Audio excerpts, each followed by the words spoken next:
Hey, what is up, everybody? This is Stevie Breach coming to you here today. Very bright, very sunny here in California today. One of the reasons why everybody loves living here.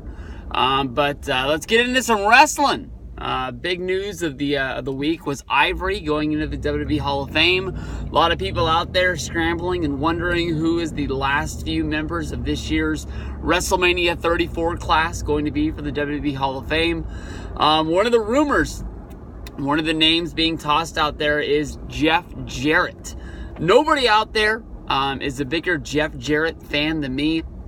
I was a fan of Jeff Jarrett when he was involved in the WWF as the country music singer, coming out of Nashville, Tennessee.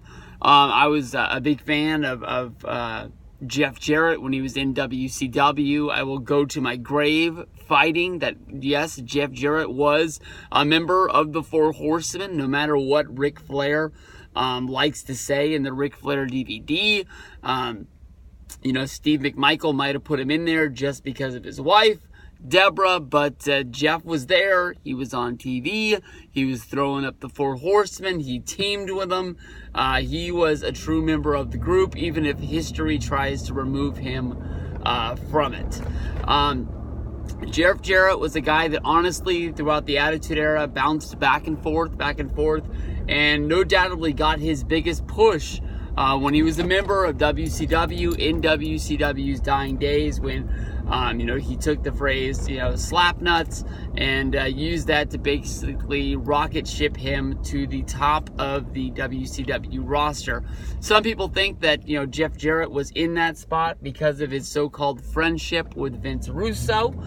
Vince Russo is somebody that Jeff Jarrett basically took to the dying grave of TNA.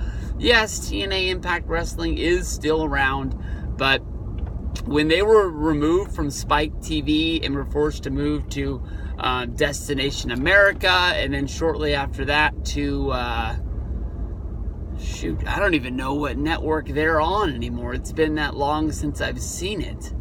But basically, when they left Spike, I think a big portion of TNA died, and they were never able to get that momentum back. Yes, they're still out there. Yes, they're still trying, but I don't think they'll ever get back to where they were when they were on Spike TV / whatever it's called now, Paramount Television Network or something like that.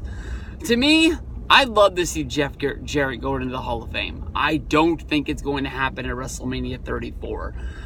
For one, we're too soon removed from basically Jeff Jarrett and what led to him being removed from Impact Wrestling, and that was him showing up drunk and going out and wrestling a match at AAA Mania, the Mexican wrestling show, where basically he was there to be a performer. He was there to be somebody that was there recruiting wrestlers as well as helping run the show for Impact Wrestling. And one thing led to another.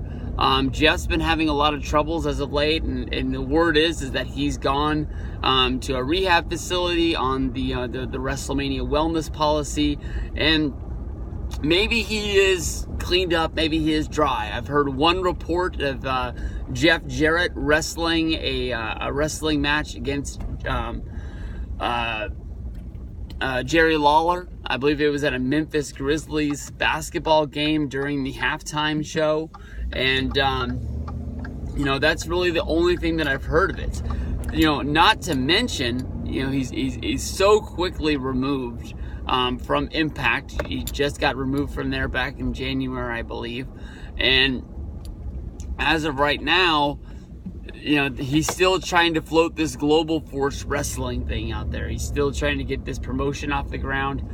The word is that he was actually going to be offloading this hunk of junk to TNA. TNA was going to buy the name. They were going to buy the library. They actually showed some of the matches. They changed the name to GFW. Just trying to give them a fresh start. And then this whole Jeff Jarrett thing goes down, and they have to pull everything back.